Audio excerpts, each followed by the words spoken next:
ككتاتلنا نعدم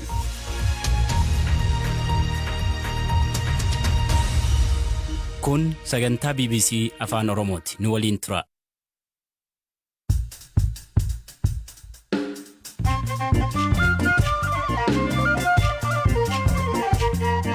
Ashama akkam jirtu hordoftoota BBC Afaan Oromoo sagantaan keenya wiixataa eegalamee jira. Qophii keenyaarraan waraanni Giinii fonqolcha raawwate mootummaa haaraa akka ijaaru beeksiseera. Sudaan meeshaan waraanaa buufata xiyyaaraa Kaartuumitti daandii xiyyaaraa Itoophiyaa irratti qabde seera qabeessa ta'uu mirkaneeffadhee jetti. Lammiileen Itoophiyaa YouTube irraa bu'aa hagamii argachaa jiru. Aliyyi Saabit. Jeetti dhimmamtee gaariitti hojjettes galii gaarii irratti dandeessa. Dolaara kuma irraa jalqabee hanga 2,300 akka inni argama. Sagantaan nyaataa addunyaa torbanoota booda deeggarsi namoomaa Maqalee gahuu beeksisee jira. Odeessaalee biroos qabna. Kan isinii dhiyeessu ani Galaana Balaa haga dhumaatti nu waliin turaan isiniin jedha.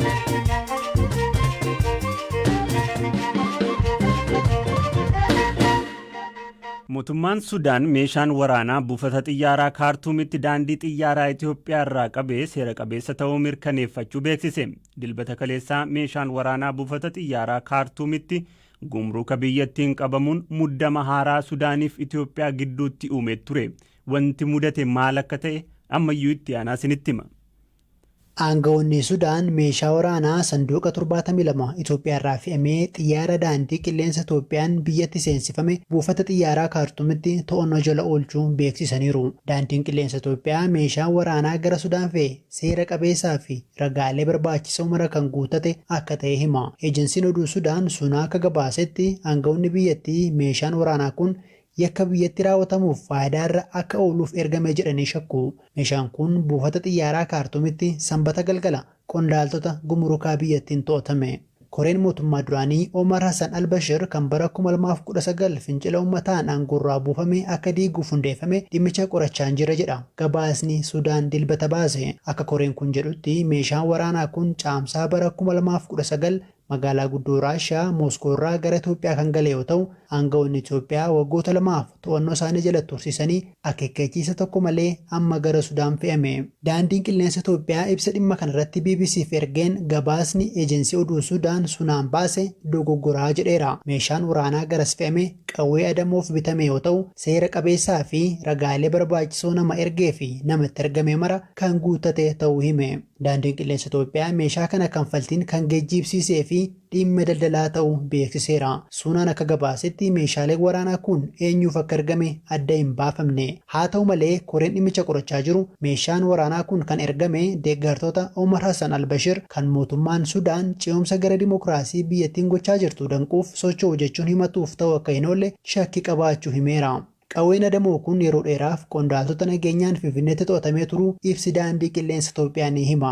Qaamni meeshichitti ergame mana murtii Sudaanitti daandiin qilleensichaa meeshaa kana akka dhaqqabsiisu yookaan ammoo adabbii doolaara 200,000 fi 50,000 akka kafalu himachuu ibse.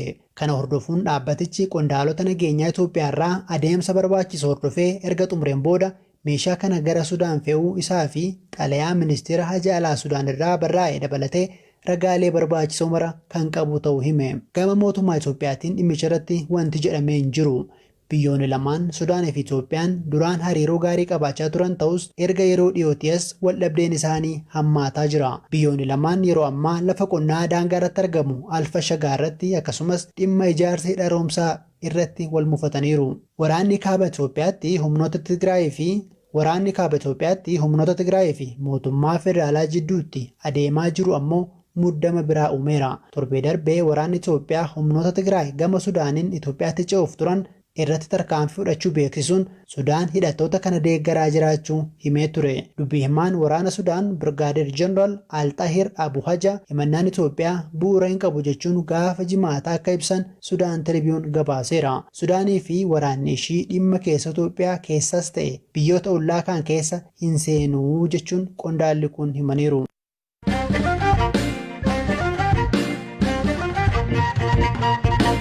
Pireezidantiin Giinii Alfaa Koondee aangoorraa fonqolfamuu hordofee biyyoonni Afrikaa fi addunyaa hedduun mormii isaanii dhageessisaa jiru.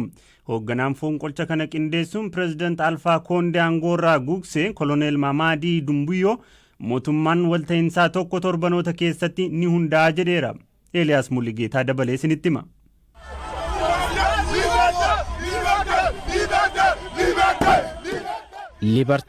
Libertee walabummaa bilisummaa jechooti gammachuu kunneen koloneel Mahamadii Dumbuyaa daandiiwwan Konaakirii gubbaa wayita imalan uummataan sagalee dhagahameedha.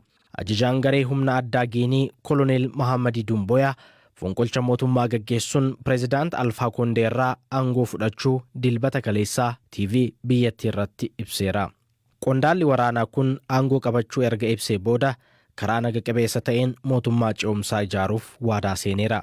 Pireezidaant Koondee ammaaf to'annoo jala kan jiran hoggaa ta'u egereen isaanii maal akka ta'u garuu hin baramne. Mootummaan biyyoota gamtoomanii gamtaan Afrikaa fi qaamni ECOWAS fonqolcha kana kan balaaleffatan wayita ta'u biyyattiin gara mootummaa siiviliitti akka deebitu gaafataniiru. Mootummaa humnaa qawween dabarfamu kamuu nan balaaleffadha. Pireezidaant Alfaa Koondees hatattamaan akka gadhiifaman nan gaafadha jedhan barreessaan olaanaa UN Antooniyoo Guteeres. Dilbata kaleessaa dhukaasa sa'aatii muraasaaf daandiiwwan Konaakirii gubbaatti dhaga'ameen booda amma magaalattiin gara nagaatti deebi'uun gabaafamaa jira. Garuu haga ammaa waraanni guutuu fonqolcha mootummaa kana ni deeggaramoo hin deeggaru kan jedhu ifa miti. Gareen loltootaa aangoo qabachuu himan kunneen wiixataa irraatti ministirootaa fi aangoota olaanoo biyyattii walga'ii yaamanii turan. Qondaalonni humna addaa biyyattii namni yaa'ii kana irratti hin argamne kamuu akka fincilaatti ilaalama jechuun akeekkachiisanii turan. Ibsa TV biyyattii gubbaatti kennaniin bulchitoonni naannolee ajajoota waraanaan bakka buufamuu fi pireezidaant Alfaa Koondee hidhamanii jiraachuu himan. Nageenyummaan isaaniis eegamaadha jedhan. Kutaa biyyattii guutuutti daangaa yeroon sochiis labsameera. Hoogganaan humna addaa biyyattii koloneel Mahamadii Dumbuyaa kaayyoon isaanii malaammaltummaa hundee jabeeffate balleessuu fi bulchiinsa badaa sirreessuufi jedhan.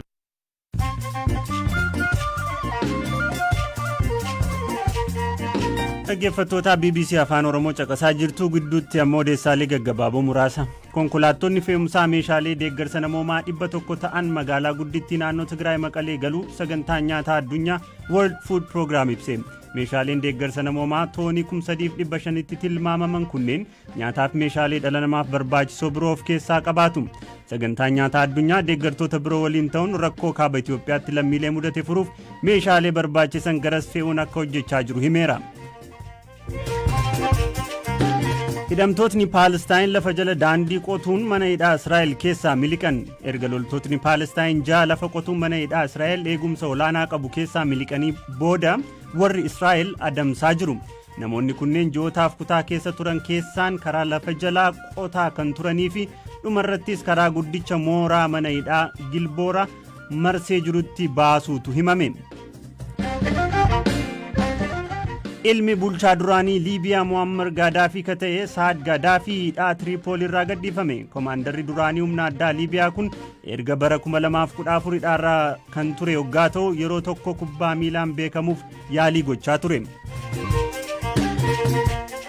Taphataan duraanii idil addunyaa Faransaay Jean Pierre Adams kan waggoota 39 darbaniif of wallaalee ture umurii 73tti du'aan boqote.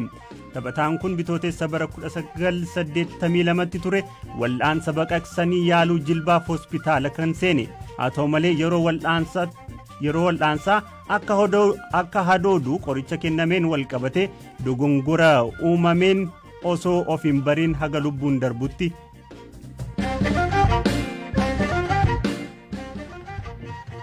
Odeessaalee keenya akka birootti ceenama. Addunyaa irratti hojiiwwan idilee hin ta'in abbaan ofii miidiyaa hawaasummaa irratti hojjechaa galii ittiin argatu keessaa tokko YouTube'dha. Addunyaa irratti namootni hedduun sagantaalee jireenya dhuunfaa isaanii irraa kaasee haga hojii idilee waajjiraalee gurguddaa keessatti hojjetan dhimmoota kamuu irratti sagantaalee hojjetanii YouTube irratti maxxansaniin miiliyoonara ta'aniiru. Itoophiyaa keessatti miidiyaan hawaasaa kun madda galiis burqaa hubannoos ta'eera. Dhiibbaan hin malle hojii qajeelaa hin taaneef ooluu isaatiin dhufu akkuma eegametti ta'ee jechuudha. Wintaanaa Yilmaa chaanaalii YouTube keessatti qacaramtee ji'atti mindaa 10,000 argachaa turte dhiiftee ji'a 3 dura ka dhuunfaa ishee banatte. Waa'ee jireenya dhuunfaa ishee fi maatii ishee irraa namni akka barnoota argatu barsiifti. Bu'aa YouTube irraa argatte akkasiin himti.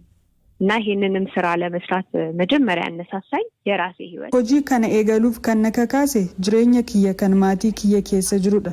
Hojii YouTube irraa kan hedduu na gargaare yeroo akkan qabaadhu na godheera. Yeroon mucaa koo waliin dabarsu naa kenne, yeroon maatii koo waliin dabarsus naa kenneera. Yeroon dhuunfaan qabaachuu fedhus jira. Amma kanfaltiin isaas gaariidha. Dhuunfaa kootiin ergan eegalee reefu ji'a 2 dur kanin argadhu 10,000 irraa amma 30,000 argadha.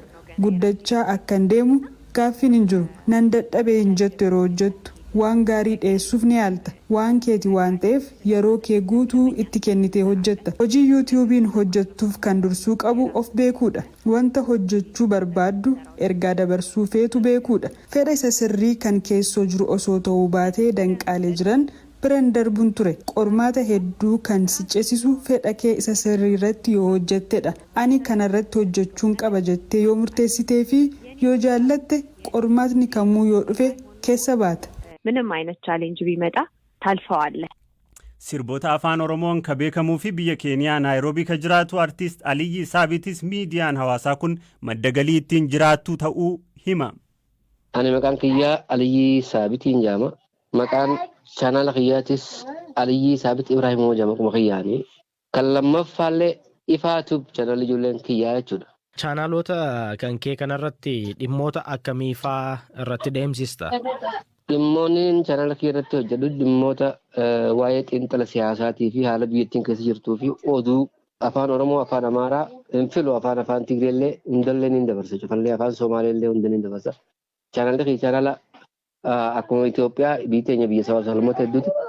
Chaanaalli kiyyaalleen akkasuma chaanaala sabaaf sablammootaatiin filatu. Chaanaala kee kana kophumoo hojjettamoo garee yookaan ijoollee waliin hojjettu fa'aa qabda? Kopuma kiyyaan hojjedha.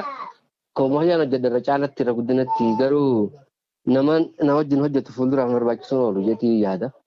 Ammaaf immoo warra siyaasa analistii godhuu fi warra waa'ee biitii keessa jirtu beeksisu dhimma rakkoo biyyaarraa dubbatu warraan abbootiin naaf hayyaman hundaa'uuniin maxxansa qomootiyaan haga ammaa gallaksuu ture. Chaanaala YouTube irraa namoonni Itoophiyaattis dabalatee biyyoota biraa irrattis galiiwwan garaagaraa argatu.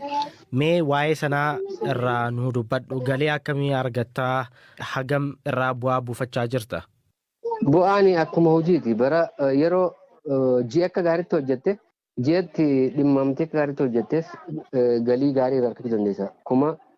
Dolaara 1,000 irraa jalqabee hanga 2,300 akka inni ni argama. Kanaafuu atis siis dabalatee namoonni hedduun akkuma galii dhaabbitti akka galii ijootti dhimma YouTube kanarratti hojjettu jechuudha. Ani yeroo dheertu kan jalqabe ammaa miti tureeyyuu yeroo nan jalqabu namoota muraasaatu waanuma YouTube kanaa beeka tureetiin jedhan eegaan jalqabe irra guddatteeti isumaatu kabarna godha bahiiti isuma YouTube hojiin YouTube jechuun dandeessa.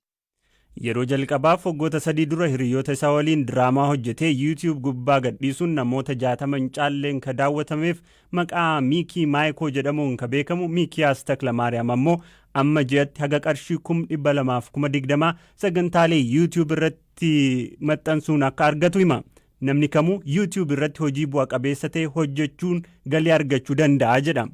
እዚያውን ዩቲዩብን ብጀምር ብሎ የሚያስብ ሰው ለምን አይችልም? ምን አይነት namni osoon jalqabee jedhee yaadu maaliif hin danda'u? Biyya keenyatti irratti hin hojjetamne. Namni hojii mukaa hojjetu yuutuubar ta'uu danda'a. Namni konkolaataa balfa mana fincaanii qulqulleessu oofus yuutuubara ta'uu danda'a. Namni baay'een kallattii tokkoon ilaalu. Haati tokko akkatti hojiidhaa galtee daa'ima ishee kunuunsitu nyaata isaa qopheessitee guyyaa guutuu akkamitti daa'imni eegdu waliin akka ooluu fi adeemsa kana mara namni arguu fedhu jira bar. Dargaggoonni hojii finishingii garaagaraa hojjetan YouTube madda galii addaa gochuu danda'u. Ijaarsa manaa jalqabaa haga dhumaa dhamaati isaa namni hunduu arguu feena. Haalli jireenyaa kamuu YouTube waliin wal qabachuu danda'a. ሁሉም ላይፎች መገናኘት ይችላሉ ከዩቲዩብ ጋር። Dhaggeeffattoota keenyaa qophiin har'aaf jennee asumarratti xumura itti gochuu keenya dura mammaaksa BBC Afaan Oromoo kaarraa qabeenyi obboleessaa obboleettii raafuu guuruu hin oolchuu jedha. Yaada keessa mammaaksa kan biroos yoo qabaattan nu ga'uu dandeessu. Qophiin har'aaf jennee xumurree kan isinii dhiyeesse Galaanaa Balaay nagaan tura.